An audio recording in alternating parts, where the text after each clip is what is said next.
नमस्कार, आप सभी का स्वागत है इस कोर्स में जिसका नाम है enabling technologies for 6G communication networks. मैं हूं professor Vivek Ashok Bohra, triple IT Delhi से। चलिए आरंभ करते हैं आज का लेक्चर। तो जैसे पिछले लेक्चर में हमने एरर करेक्शन कोड्स के बारे में अत्यधिक जानकारी प्राप्त की। हमने देखा कि शैनन्स लिमिट के माध्यम से आप एक थ्योरेटिकल लिमिट्स सेट कर सकते हो, कितने नंबर ऑफ बिट्स पर सेकेंड आप एक कम्युनिकेशन चैनल में भेज सकते हैं। और लिमिट के द्वारा हमने ये भी समझाया कि बेसिकली ये एक थ्योरेटिकल लिमिट है और इसको अचीव करने के लिए आपको एक लॉन्ग कोड और एक रैंडम कोड्स की आवश्यकता पड़ती है, जो प्रैक्टिकली काफी हद तक पॉसिबल नहीं था। इसलिए बहुत सारे रिसर्चर्स स्ट्रक्चर्ड कोड्स पे ध्यान देते थे, इसलिए हमें हैमिंग कोड दिखा, बीसीएच कोड दिखा और उसके अलावा रीड सोलोमन कोड्स इत्यादि इत्यादि के बारे में पहले भी जानकारी प्राप्त की थी। ये सब स्ट्रक्चर्ड कोड्स थे। टर्बो कोड्स आने के बाद हमने ये देखा कि टर्बो कोड्स ने एक जो टू डिकोडर की जो कॉन्कैटिनेटेड कोड्स को यूज किया और ये दिखाया कि हम कैपेसिटी के साइनस कैपेसिटी के लिमिट तक काफी करीब तक पहुंच सकते हैं। और इसमें इन लोगों ने एक इटरेटिव डिकोडिंग का सहारा लिया। बेसिकली दोनों जो डिकोडर से डिकोडर 1 और डिकोडर 2 दो इटरेटिवली प्रोबेबिलिस्टिक इंफॉर्मेशन शेयर करते थे और उसके माध्यम से कुछ ही इटरेशन में ये कन्वर्ज हो जाते थे और हमने देखा कि इससे परफॉर्मेंस में काफी वृद्धि आ जाती थी और ये इसकी वजह से ये बेसिकली एक शैनन कैपेसिटी के लिमिट के काफी करीब पहुंच जाता है। आज के लेक्चर में हम एक कोड के बारे में जानकारी प्राप्त करेंगे जिसे लो डेंसिटी पैरिटी कोड्स या गैलेंगर कोड्स के नाम से भी जाना जाता है। ये भी काफी महत्वपूर्ण कोड है और इसका उपयोग आगे जाके हम देखेंगे कि बेसिकली 5G सिस्टम्स में तो होता ही है, उसके अलावा बहुत सारे वाईफाई सिस्टम्स में भी और डीवीपी डिजिटल वीडियो ब्रॉडकास्ट इत्यादि में भी हो रहा है। तो चलिए एलडीपीसी कोड्स के बारे में और अत्यधिक जानकारी प्राप्त करते हैं। तो low density parity check codes ये अगर हालांकि ये बहुत पुराना कोर्स नहीं है, गैलेंगर कोर्स 1960s में प्रोफेसर रॉबर्ट गैलेंगर ने प्रपोज किया था और उसके बाद इस पर काफी शोध हुआ, काफी रिसर्च हुआ और उस समय जो माइक्रो प्रोसेसर्स और हार्डवेयर जो थे उसमें कैपेबिलिटी नहीं थी ये कोड को एग्जीक्यूट कर सके। लेकिन हाल फिलहाल में इसका उपयोग जैसे मैंने बताया काफी वायरलेस स्टैंडर्ड्स में हो रहा है। तो first time they were proposed So they first were the time they were proposed by Robert Gallagher in 1960. Due to complexity in implementing encoders and decoders, these codes were not used until 1996. तो ये देखो कि जिस समय encoding complexity और decoding इतनी ज्यादा थी कि उस समय हार्डवेयर अवेलेबल नहीं था कि कोड्स को इंप्लीमेंट कर सके, इसलिए इसका उपयोग 1990s तक नहीं हुआ। लेकिन बहुत लोगों को पता था कि ये कैपेसिटी अचीविंग कोड आगे जाके बन सकता है। LDPC again became attractive due to telecommunication industry due to the development of built-in microprocessor devices despite the complexity of implementation in comparison with the turbo codes। जैसे मैंने बताया कि हालांकि इसकी जो इनकोडिंग कम्प्लेक्सिटी है वो टर्बो कोड से थोड़ी ज्यादा है, लेकिन फिर भी हाल फिलहाल में इसका उपयोग ज्यादा हो रहा है क्योंकि हमारे माइक्रो प्रोसेसर और हार्डवेयर में वो कैपेबिलिटी आ गई है ताकि इसे इंप्लीमेंट कर सके। Provided that a code word length is long, LDPC codes achieve performance close to the channel's limit।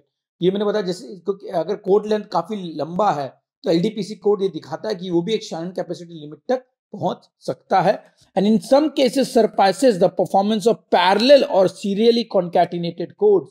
ये काफी इंपॉर्टेंट अचीवमेंट है कि बेसिकली एक शैनन कैपेसिटी तक भी पहुंच सकता है और इसकी बहुत सारे केसेस में ये टर्बो कोड से भी बेटर परफॉर्म कर सकता है, पैरेलल कॉन्कैटिनेटेड कोड से भी बेटर परफॉर्म कर सकता है।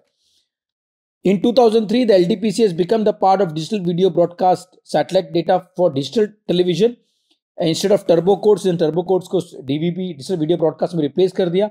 A similar substitution occurred in digital video broadcast terrestrial standard for digital terrestrial television broadcasting। So ये terrestrial transmission में भी जैसे वीडियो ब्रॉडकास्टिंग टेरिस्ट्रियल में भी और डिजिटल ब्रॉडकास्टिंग स्पेस में भी इन्होंने बेसिकली टर्बो कोड्स को रिप्लेस कर दिया है। LDPC is also the error correction codes for the data channel. Data channel के लिए 5G स्टैंडर्ड में ही LDPC का भी प्रयोग हो रहा है, इसलिए LDPC को समझना काफी आवश्यक है। हमें तो ये भी लगता है कि LDPC आगे जाके 6th जनरेशन स्टैंडर्ड में भी इसका उपयोग हो सकता है। और एक चीज और मैं बताना चाहूंगा कि LDPC का जो उपयोग है वो सिर्फ डेटा चैनल के लिए होता है 5G स्टैंडर्ड में। कंट्रोल चैनल के लिए पोलर कोड्स का उपयोग होता है। हम इस लेक्चर में संक्षेप में सिर्फ LDPC कोड्स के बारे में अत्यधिक जानकारी प्राप्त करेंगे। तो LDPC class are class of linear block codes. तो लीनियर ब्लॉक कोड्स के क्लास है जिसको हमने संक्षेप में पिछले लेक्चर में देखा था, उसके पहले हमने बहुत विस्तार में advance topics in wireless communication में भी कवर किया है। Linear block codes is 1-to-1 mapping होता है मैसेज में और कोड वर्ड में। तो ये एक सॉर्ट ऑफ क्लास है, लेकिन इसमें एक मेजर डिफरेंस ये है कि काफी sparse parity check matrix use करता है, defined by sparse n into n-1 parity check matrix H। Sparse से मेरा तात्पर्य यह है कि नंबर ऑफ वंस जो होंगे इस मैट्रिक्स में वो नंबर ऑफ जीरो से काफी कम होंगे, तभी इसे स्पार्स मैट्रिक्स कहा जाएगा। तो नंबर ऑफ वंस जो होंगे, जैसे मैंने बताया, n into n- के जो टोटल नंबर ऑफ एलिमेंट्स है उसके मुकाबले काफी कम होंगे, इसलिए इसे स्पार्स मैट्रिक्स कहा जाता है। इसलिए इसे sparse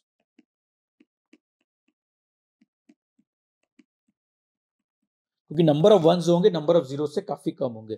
the generator matrix G is constructed from the sparse parity matrix H।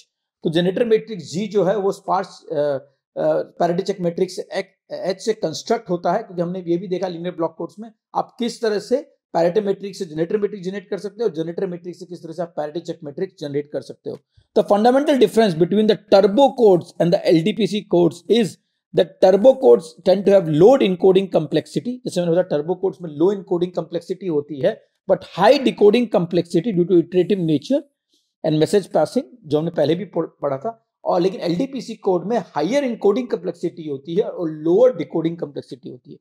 Relatively higher encoding complexity but low decoding complexity। ये सॉर्ट ऑफ डिफरेंस है टर्बो कोड्स और लो डेंसिटी पैरिटी कोड्स यानी LDPC codes में।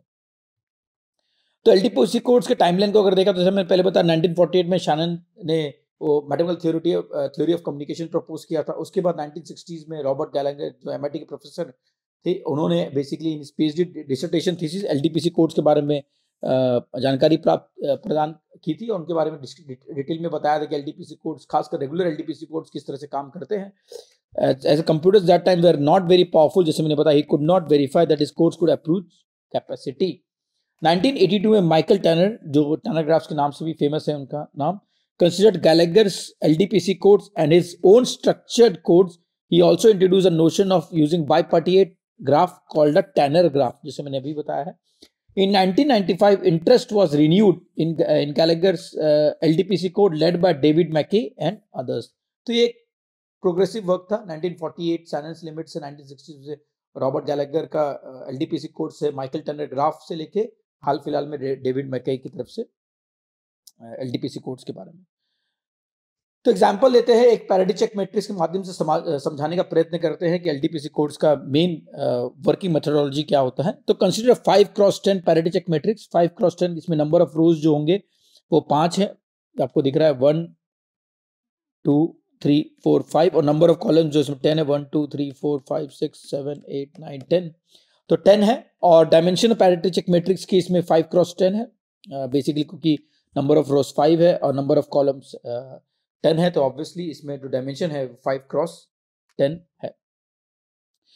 और इसमें हम ये भी देखेंगे, हम इसमें WR से डिनोट करेंगे number of ones in each row. तो अगर आप देखोगे ईच रोज में, इस रोज में नंबर ऑफ वंस जो है वो 4 है, 1 2 3 4। सिमिलरली 1 2 3 4, तो हर एक रोज में सेम नंबर ऑफ 1 है, तो हम इस number of ones in each row को हम डिनोट करेंगे WR से, जिसमें इसकी वैल्यू 4 होगी। और similarly number of columns, number of ones in each column को WC से डिनोट करेंगे, और इस केस में इसकी वैल्यू 1 है, तो ये 1 है और ये 1 है, तो ये 2 हो जाएगा। यहाँ पर भी 2 है, यहाँ पर भी 2 है, यहाँ पर भी 2 है। तो इस एलडीपीसी कोड्स को लिखने का तरीका ये होता है N, WC, WR। तो इस केस में आप देखोगे N की वैल्यू 10 है और WC की वैल्यू 2 है और WR की वैल्यू 4 है, तो इसे हम N 10, 2, 4 LDPC कोड कहेंगे, low density parity check codes. और इसकी जो कोड रेट होगी वो 1 - WC/WR होगी। WC/WR हाफ है, तो इसकी कोड रेट वो होगी, वो भी हाफ होगी इस केस में, इसकी कोड रेट हाफ होगी। तो इस तरह से हम एक सिंपल एग्जांपल द्वारा एलडीपीसी के पैरिटी चेक मैट्रिक्स को समझाने का प्रयत्न किए हैं। और ये देखोगे स्पार्स मैट्रिक्स, क्योंकि नंबर ऑफ वंस आप देखोगे टोटल नंबर ऑफ एलिमेंट्स के मुकाबले काफी कम है। नंबर ऑफ वंस देखोगे तो इसमें देखोगे 4 × 5 20 है, और नंबर ऑफ एलिमेंट्स अगर आप देखोगे तो इसमें 50 है। तो नंबर ऑफ वंस जो है उसकी वैल्यू काफी कम है as compare to number of elements, इसलिए sparse channel parity check matrix है। तो अनदर एग्जांपल, अगर हम एक और एग्जांपल के द्वारा समझाने का प्रयत्न करेंगे तो इसमें आप देखोगे नंबर ऑफ कॉलम्स जो होंगी वो n इक्वल टू 20 है, ओके, और इसमें नंबर ऑफ रोज जो है वो 15 है। तो ये जो इसलिए से नंबर ऑफ जो WC है, number of ones in each column, वो 3 है, और number of rows, number of ones in each rows is 4। तो ये कोड को हम इस तरह से लिख सकते हैं 20,3,4 LDPC कोड, ओके। इसके साइज जो है 15x20 है, 15x20 पैरिटी चेक मैट्रिक्स की इसमें साइज है, और ये फुल रैंक मैट्रिक्स है। इसके जो मैक्सिमम रैंक पॉसिबल है वही फुल रैंक मैट्रिक्स है ये। और low density, number of ones is much smaller than number of zeros. Number of ones अगर आप देखोगे 4 into 15 अगर मैं करूंगा, 4 into 15 नंबर ऑफ वंस जो है 4 into 15 करूंगा तो वो 60 होगा, और number of total elements, number of total elements 15 into 20 है तो वो 300। तो आप देखो नंबर ऑफ वंस काफी कम है as compare to number of elements, तो स्पार्स मैट्रिक्स है। और इसका कोड रेट भी हम निकाल सकते हैं, code rate WC/WR। So code rate 1/4 है, क्योंकि 1 - 3/4 WC/WR है, तो उसका कोड रेट जो है 1/4 होगा। तो इस तरह से हम एक पैरिटी चेक मैट्रिक्स को समझ सकते हैं। और इसमें आप देखोगे sparse matrix number of ones total number of elements से काफी जीरो है, नंबर ऑफ जीरो से भी कम है, ओके। अब हम समझेंगे इरेगुलर और regular LDPC codes. Regular LDPC codes have constant number of ones in every column and every row, whereas irregular LDPC codes do not have fixed number of non-zeros per column और per row। इसमें देखोगे आप, अगर एक regular LDPC codes की बात करें तो नंबर ऑफ वंस हर एक कॉलम या हर एक रो में सेम होगा। तो अगर आप पहले रो की बात करो, इसमें नंबर ऑफ वंस 4 है, इसमें भी अगर मैं देखूं तो नंबर ऑफ वंस जो इसमें है वो भी 4 है, इसमें अगर देखूं तो नंबर ऑफ वंस जो इसमें है वो भी 4 है, और इसमें अगर देखूं तो नंबर ऑफ वंस जो इसमें है वो भी 4 है, और इसमें अगर देखो तो नंबर ऑफ वंस जो है इसमें भी 4 है, ठीक है। और अगर मैं नंबर ऑफ कॉलम्स की भी बात करूं तो नंबर ऑफ कॉलम्स के बारे में अगर मैं देखूं तो नंबर ऑफ कॉलम्स में अगर देखूंगा तो इसमें भी देखोगे तो इसमें भी नंबर ऑफ जो वंस है वो 2 है, इसमें भी 2 है, इसमें भी 2, इसमें भी 2। तो ये रेगुलर LDPC कोड्स है। तो number of ones is equal to WC into N and WR into M। तो 2 into इसमें जो नंबर ऑफ जैसे 2 into अगर WC इसमें 2 है, 2 into 10 20 है इसमें, और ये भी अगर WR देखोगे तो 4 into 5 ये भी 20 है। नंबर ऑफ वंस जो है इसमें 20 है, वो भी WC into R, WC into N is equal to WR into M।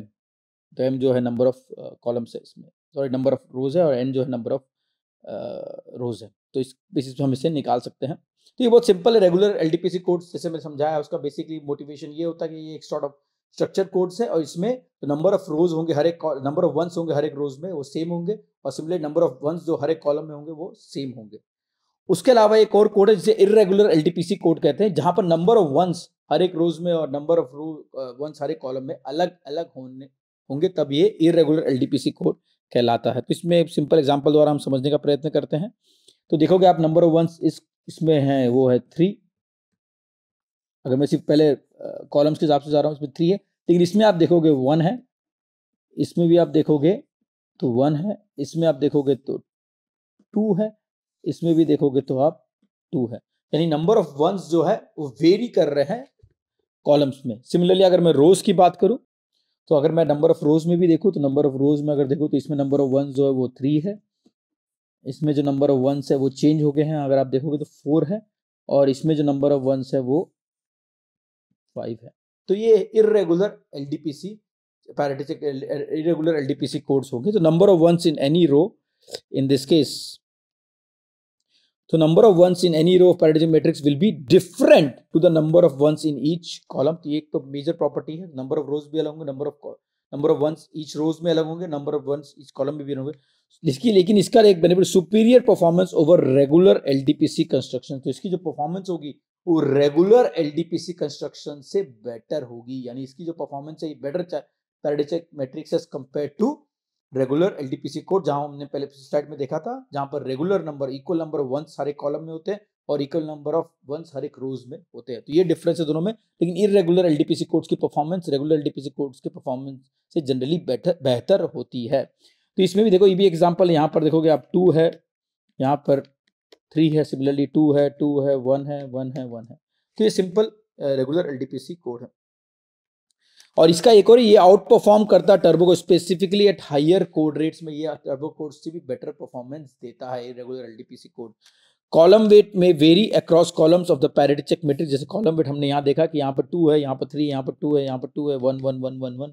तो कॉलम वेट में vary across parity check matrix, हर एक कॉलम का वेट, नंबर ऑफ वंस है, वो अलग अलग है। रो वेट में vary across rows of the parity check matrix. इसमें रोज का वेट भी अगर आप देखोगे तो वो भी वेरी हो रहा है। इसमें भी सेम केस था, और इसमें भी आप अगर रो का वेट देखोगे तो यहाँ पर फर्स्ट वाले में 3 है, इसमें 4 है, और इसमें भी 4 है। तो इसमें रो का वेट भी वेरी हो रहा है। Can be design for different channel statistics. इसका एक मेजर प्रॉपर्टी ये है कि ये डिफरेंट चैनल स्टैटिस्टिक्स, अगर additive wide Gaussian noise channel हुआ, या बाइनरी इरेजर चैनल हुआ, या रेलिक चैनल, किसी के लिए भी ये डिजाइन हो सकता है। तो ये एक मेजर बेनिफिट है इरेगुलर एलडीपीसी कोड्स का रेगुलर एलडीपीसी कोड्स के मुकाबले। अब हम समझेंगे graphical representation of the parity check matrix. पहले हम उसके पहले बाइपार्टिएट ग्राफ के बारे में समझेंगे सिंपली, उसके बाद टैनर ग्राफ के बारे में समझेंगे संक्षेप में, उसके बाद समझेंगे हम जो पैरिटी चेक मैट्रिक्स है उसको किस तरह ये बाइपार्टिएट ग्राफ या टैनर ग्राफ के माध्यम से हम लिख सकते हैं या ड्रॉ कर सकते हैं। तो बाइपार्टिएट ग्राफ का no edge can connect nodes from the same class, ये मेजर प्रॉपर्टी है बाइपार्टिएट ग्राफ की कि no nodes can connect, no edge can connect nodes from the same class. A simple unidirected graph is called a bipartite graph. A simple unidirected graph को अगर मैं bipartite graph बोल सकता हूं, if there exists a partition of a vertex, जैसे यहाँ vertex होगा, vertex are partition vertex so that both v1 and v2 are independent sets. ये v1 और v2 दोनों independent sets है। We often write G, जिसको डिनोट करते हैं bipartite ग्राफ को, v1 plus v2 और v union v2। ई एज जो है, ई जो डिनोट करता है वो एजेस है जो v1 को बादबाकी नोड से सेट से कनेक्ट करता है with partition v1 and v2। इसके बारे में सिंपल एग्जांपल देखेंगे तो यहां पर आप देखोगे ये जो नोड्स है, ये ब्लू कलर से डिनोट किया v2 है, और जो रेड से डिनोट किया है v1 है।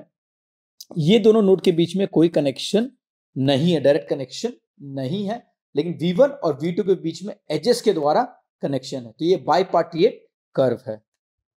तो v1 और v2 are known as node set, और जो एजेस है जिसके माध्यम से v1 v2 से कनेक्ट करता है उसे हम एजेस एज सेट कहते हैं।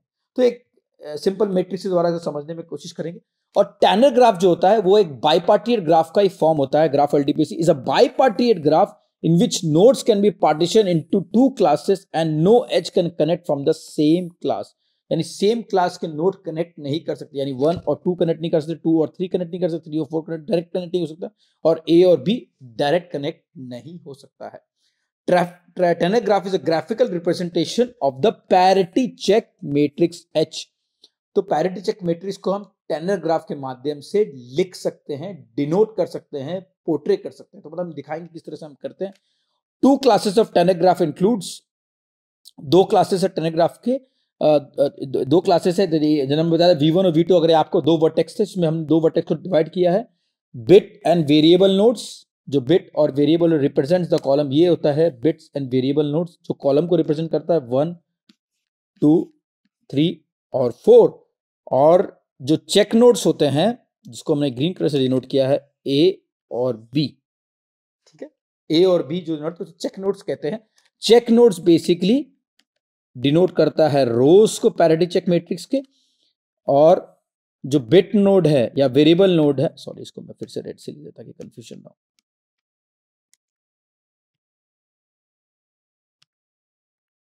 और ये जो है ये बेसिकली डिनोट करता है वेरिएबल नोड्स यानी कॉलम्स को। तो चेक नोड से जो रोज को डिनोट करता है, जिसको हमने ग्रीन से डिनोट किया है यहां पर, और जो बिट नोड्स, वेरिएबल नोड्स, वो बेसिकली कॉलम्स को डिनोट करता है।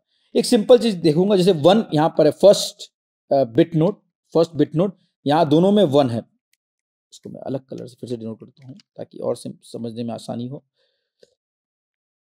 ये दोनों में 1 है, तो इससे मेरा तात्पर्य है कि जो पहला नोड है वो दोनों चेक नोड से कनेक्टेड, यानी 1 से ए में भी कनेक्टेड है क्योंकि 1 है यहाँ पर, और 1 से बी में भी कनेक्शन है। तो ये बेसिकली नोट करता है 1 और 1। सिमिलरली अगर मैं सेकंड देखूं, सेकंड में 1 और 0 है, तो मैं इसको भी दूसरे कलर से डिनोट करता हूं ताकि और समझ में।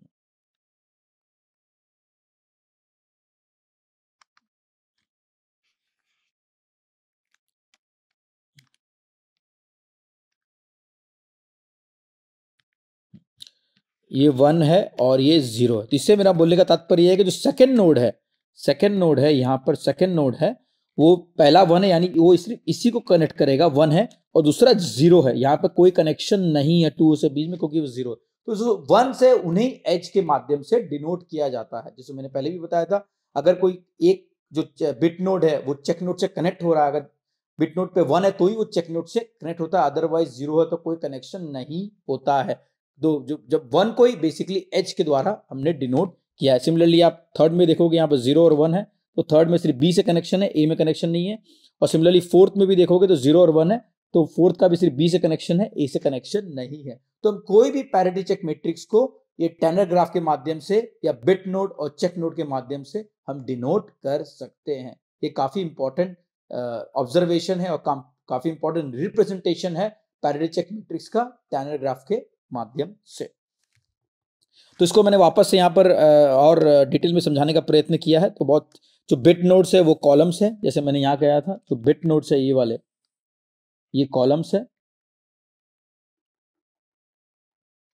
और चेक नोड्स है वो रोज है, और जो चेक नोड्स है वो, ये चेक नोड जो है वो रोज है, रोज है। एजेस जो है 1 है, जैसे मैंने बताया अगर कोई कनेक्शन है बिट नोड से चेक नोड के जैसे, यानी वहां पर 1 है उस पार्ट में, उस जो एलिमेंट है वो 1 है। Degrees of the bit node it's a weight of the column, degrees of the check node is a weight of the row. तो सिंपली अगर मैं डिनोट करने का प्रयत्न करूं, अगर मैंने नंबर ऑफ कॉलम्स अगर आप देखोगे इसमें केस में 8 है, तो बेसिकली मैं इसको 8 से डिनोट कर सकता हूं। 1 2 3 4 5 6 7 8। और सिमिलरली जो चेक नोड्स है उसको भी मैं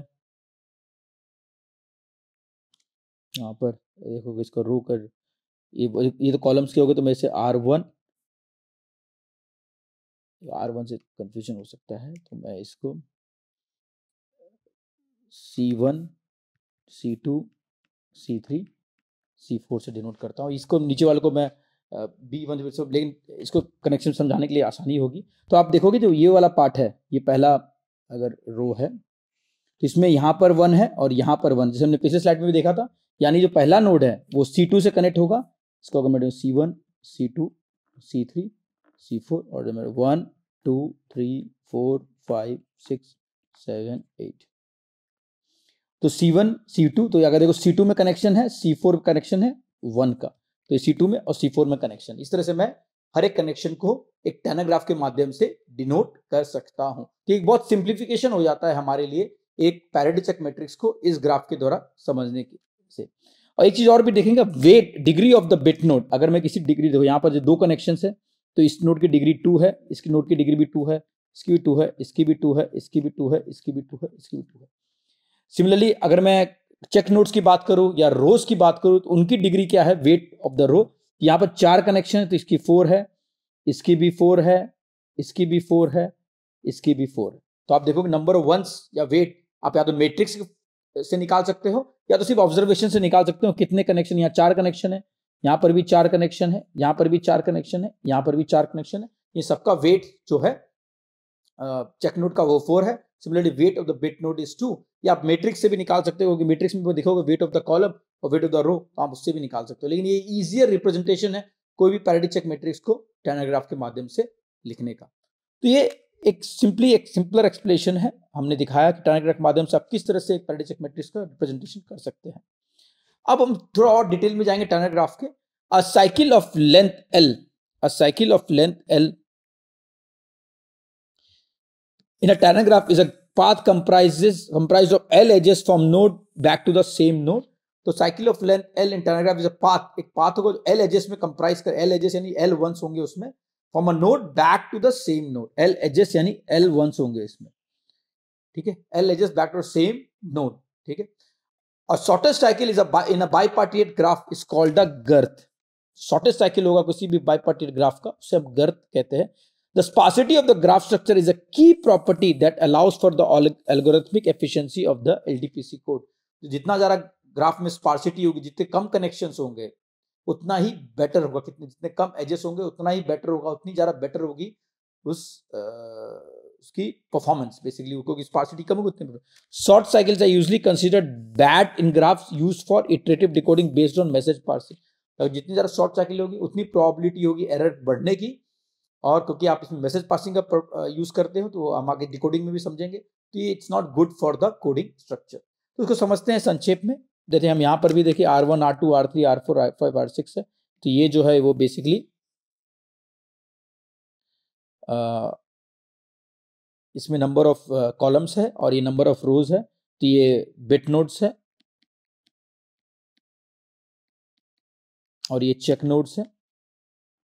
इसको भी आप, जैसे हमने टैनर ग्राफ में पहले समझा था कि किस तरह से कनेक्शन बन रहा है, उस तरह से आप इसको समझ सकते हैं। तो देखोगे यहाँ पर जैसे इस पहला रो में देखते थे 1 और 1 है, तो यानी यहाँ पर जो कनेक्शन, यहाँ पर भी कनेक्शन है और यहाँ पर भी इसका कनेक्शन है। तो ये इसको इस तरह से भी समझ सकते हैं, जैसे इसमें नंबर ऑफ जो कॉलम्स, नंबर ऑफ इसमें रोज है वो 5 है, तो यहाँ पर इसलिए आपको C1, C2, C3, C4, C5 और ये 1, 2, 3, 4, 5, 6 कॉलम्स है, इसलिए 6 बिट नोड्स है और 5 रोज है, इसलिए 5 चेक नोड्स है। और हर एक कनेक्शन बीच में वेट आप इस तरह से निकाल सकते, पहले भी निकाला। इसमें इंपॉर्टेंट बात समझने की ये है कि इसमें अगर हमने ये कर्व देखा, हमने अगर ये कर्व देखा, गर्थ इसी को बोलते हैं शॉर्टेस्ट पाथ। अगर हमने यहाँ से एक पाथ लिया, जो पहला पाथ यहाँ से C1 पे जा रहा है, फिर C1 से हम देखेंगे इसको वापस इधर आ रहा है, फिर वापस इधर से C2 में जा रहा है, जो कनेक्शन हो रहा है R2 से C2 से, फिर हम देखेंगे R1 से C2 का भी कनेक्शन है, तो हम इसको कंप्लीट एक फॉर्म में, इस फॉर्म में लिख सकते हैं। तो बैक R1 पे ये आ गया है, तो ये शॉर्टेस्ट साइकिल जो है इस केस में इसको रिप्रेजेंट करता है, ठीक है। सेकंड जो बड़ी साइकिल है वो इस फॉर्म में जैसे इसको रिप्रेजेंट करता है, तो यहाँ से मैं यहाँ लेता हूँ, यहाँ से यहाँ, यहाँ से यहाँ, यहाँ से यहाँ, यहाँ से यहाँ, यहाँ से यहाँ, फिर वापस से इधर आ गया है। तो ये सब साइकिल्स है, इसको हम इस तरह से रिप्रेजेंट कर, जितनी ज्यादा छोटी साइकिल होगी उतनी इसकी परफॉर्मेंस में कमी आएगी, जितनी लंबी साइकिल होगी उतनी इसकी बेटर परफॉर्मेंस होती है। ये ट्रेलिस डायग्राम वगैरह के माध्यम से भी हम दिखा सकते हैं, ठीक है। अब हम समझते हैं कि किस तरह से हम बेसिकली LDPC कोड को इनकोडिंग कर सकते हैं और उसका डिकोडिंग में किस तरह से हम इसे समझ सकते हैं। तो अगर आपको ज्ञात होगा, मैं इसके डिटेल में नहीं जाऊंगा, हैमिंग कोड्स वगैरह आप पहले भी पढ़ चुके होंगे और मैंने इसे विस्तार में advance topics in wireless communication में भी कवर किया है। तो जस्ट संक्षेप में बताने का प्रयत्न करूंगा किस तरह से आप किसी भी हैमिंग कोड को एक टैनर ग्राफ के माध्यम से लिख सकते हैं और इक्वेशन को आप उस तरह से निकाल सकते हैं। तो हमें याद होगा सिंड्रोम टेस्ट, अगर आपको ज्ञात होगा तो R इंटू एच, जो रिसीव वेक्टर अगर आप उसे H पैरिटी चेक मैट्रिक्स के ट्रांसपोज से मल्टीप्लाई करोगे, तो अगर आउटपुट 0 आएगा तो R is a valid code word, अगर 0 नहीं आएगा तो R is not a valid code word. इस माध्यम से हम समझ सकते हैं, क्योंकि सिंड्रोम जो टेस्ट है, इसको S जो है वो सिंड्रोम कहलाता है, ये सिंड्रोम टेस्ट कहते हैं। तो हम जो रिसीव कोड वर्ड है उसे पैरिटी चेक मैट्रिक्स से मल्टीप्लाई करेंगे, अगर आउटपुट जो आएगा वो 0 आएगा तो R जो है वैलिड कोड वर्ड है, अगर 0 नहीं आएगा तो R वैलिड कोड वर्ड नहीं है। तो यहां पर हम देखेंगे जो पैरिटी चेक मैट्रिक्स है हमने उसको इस फॉर्म में लिख दिया है, ये हमने पहले भी देखा है, ये 3x7 मैट्रिक्स है। अब हम जो इसको इक्वेशन है हम उसको इस फॉर्म में लिख सकते हैं। अगर आप कनेक्शन देखोगे तो R1, R2, R3, R4 में 0, R5, तो हम इसका connection R1 plus R2 plus R3 plus R5 equal to 0 के माध्यम से लिख सकते हैं, ये इक्वेशन हो गया। सिमिलरली यहां पर देखोगे R1 plus R3 plus R4 plus R6 is equal to 0। Similarly third जो कॉलम है इसका, थर्ड जो रो है उसको भी लिख सकते हैं R1 plus R2 plus R4 plus R7 equal to 0। ये सेम मैं टैनर ग्राफ के माध्यम से भी निकाल सकता हूं। लेकिन मैंने इसको मैट्रिक्स फॉर्म में भी दिखा दिया, क्योंकि सिस्टम ऑफ इक्वेशन से 3 सिस्टम ऑफ इक्वेशंस आप बना सकते हैं डिपेंडिंग अपॉन आपकी जो कनेक्शन होती है बिट नोड से चेक नोड की तरफ, और सेम मैट्रिक्स के माध्यम से भी मैं इसको डिनोट कर सकता हूँ। हर एक रो के बीच में जो कॉम्बिनेशन है हम उसको इस फॉर्म में लिख सकते हैं, R1 plus R2 plus R3 plus R5। तो बेसिकली ये जो करेक्शन है इक्वल टू 0। तो यहाँ मैंने इसको भी दिखाया है कि R1 आप देखोगे ये बिट नोड्स है और ये चेक नोड्स है, C1 C2 C3, C1 C2 C3। यहाँ 4 कनेक्शन है, यहाँ पर भी 4 कनेक्शन है, यहाँ पर भी 4 कनेक्शन है। यानी C1 पे अगर आप देखोगे combination R1 plus R2 plus R3 और सीधे कनेक्शन आ रहा है R5 से। R4 पे कनेक्शन नहीं है, इसलिए जो सम जो बन रहा है C1 पे हम उसे 0 कर रहे हैं। सिमिलरली C2 पे जो सम बन रहा है वो भी 0 है, क्योंकि C2 पे जो कनेक्शन R1 से है, R3 से है, R4 से है और सीधे R6 से है। सिमिलरली C3 पे जो कनेक्शन है वो R1 से है, R2 से है, R4 से है, R7 से। तो ये सो हम हैमिंग कोड को एक बाइपार्टियल ग्राफ के द्वारा रिप्रेजेंट कर सकते हैं पैरेडी चेक इक्वेशंस को। तो आज के लेक्चर में हमने बेसिकली एक एलटीपीसी कोड्स के इनकोडिंग के बारे में समझा। हमने देखा कि किस तरह से आप पैरेडी चेक मैट्रिक्स को एक टर्नर ग्राफ के माध्यम से डिनोट कर सकते हैं और किस तरह से उसके इक्वेशंस को आप लिख सकते हैं, इनकोड कर सकते हैं। और इसके माध्यम से हम इसमें जनरेटर में जैसी पैरेडी चेक मैट्रिक्स के माध्यम से हम जनरेटर मैट्रिक्स जनरेट करके कोड को किस तरह से ट्रांसमिट कर सकते हैं एलटीपीसी केस में। हम आगे जाके देखेंगे कैसे हम एलटीपीसी का डिकोडिंग कर सकते हैं और इसका डिकोडिंग स्ट्रक्चर्स क्या होते हैं, हार्ड डिकोडिंग, सॉफ्ट डिकोडिंग, उसके बारे में संक्षेप में जानकारी प्राप्त करेंगे। तब तक के लिए धन्यवाद। Thank you.